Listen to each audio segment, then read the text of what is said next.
Salam Kamir, kekaguman ilahi mengarah pada iman dan rahmat. Wik, wik, wik, wik, wik, wuk. Wuk. Saya kembali membawa anjing untuk edisi Kamir hari ini. Karena saya punya pengalaman, ada anjing di pastoran tiba-tiba hilang.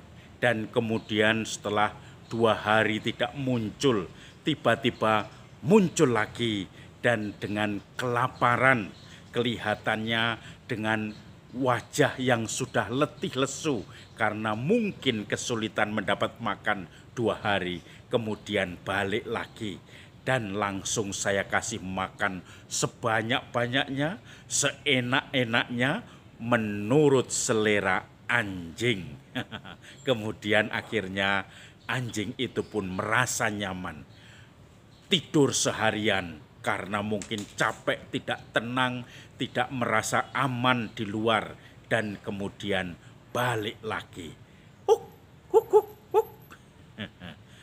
Saudara-saudari yang terkasih, hari ini kita bersama gereja memperingati peringatan wajib Santa Katarina dari Siena, seorang pujangga gereja yang pernah mendamaikan para raja-raja di Eropa sekaligus juga dengan Paus, karena Paus pada waktu itu diusir dan harus tinggal di Perancis, di Avignon, di mana kerajaannya yang menerima Paus itu. Kemudian Paus pun kembali ke Roma akhirnya.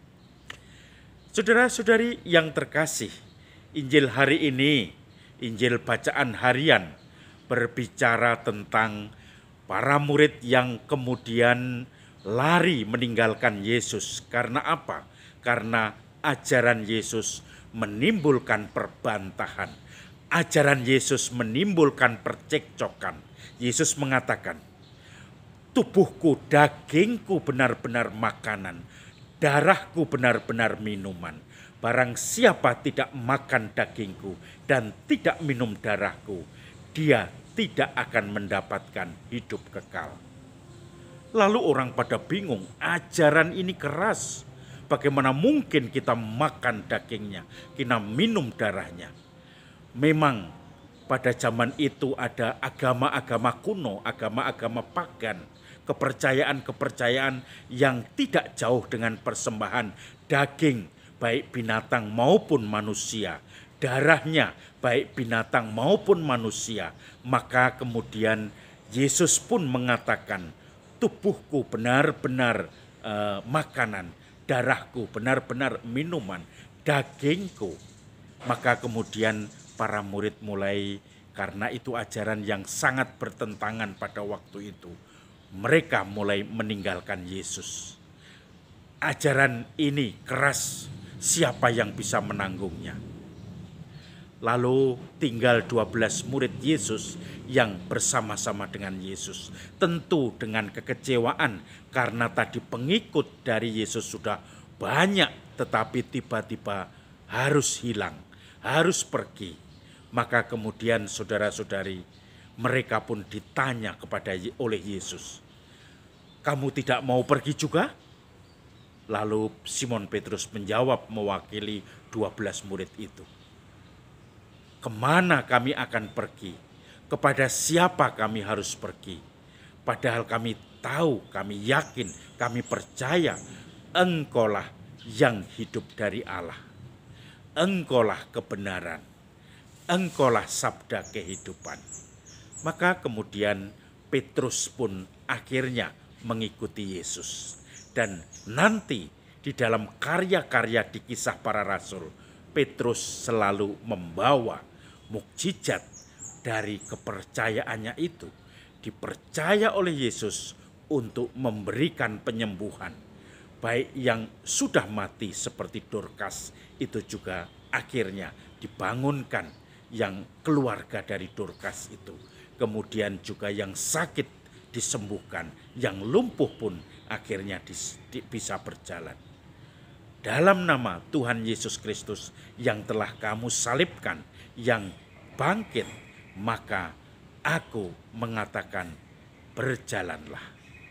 Petrus yang sudah tidak bisa menemukan tempat lain lagi yang nyaman sebagai proteksi diri, sebagai yang bisa disambati, hanya Yesus gurunya yang sejati. Saudara-saudari yang terkasih, saya punya pengalaman di mana saya mengunjungi satu keluarga yang sudah lama tidak kelihatan di gereja. Lalu keluarga itu dalam ekonomi yang waktu itu kuat tentu saja. Sekali dua kali saya kunjungi, kemudian saya sudah melupakannya. Tetapi saya mendengar ekonominya semakin terpuruk. Kehidupannya, usahanya bangkrut, dan dia mulai menjadi orang yang tidak diterima oleh saudara-saudarinya, oleh sahabat-sahabat rekan bisnisnya, karena terlilit oleh utang, bangkrut, dan harus mengembalikan uang untuk, kalau tidak jaminan-jaminan akan disita. Maka dia kemudian kembali lagi ke gereja. Dia ingat lagi Tuhannya. Dia ingat lagi bahwa yang bisa diandalkan dalam kondisi seperti itu adalah Yesus Sang Guru yang sejati. Maka ada orang yang sering membuli, kamu kalau susah kembali ke gereja, kalau sukses tidak pernah ingat gereja.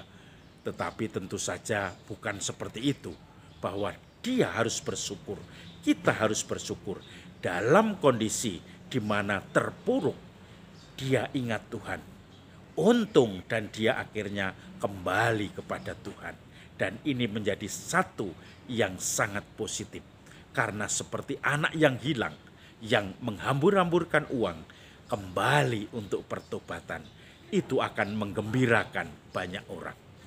Maka saudara-saudari yang terkasih, mari kita syukuri orang-orang yang kembali kepada Tuhan. Kalau kita pun nanti bosan menghadapi kehidupan yang pahit, menghadapi kesulitan-kesulitan dan beban, kita bisa mengatakan, kemana saya harus pergi? Karena Engkaulah adalah sumber kehidupan sejati. Salam Kamir, kekaguman ilahi mengarah pada iman dan rahmat.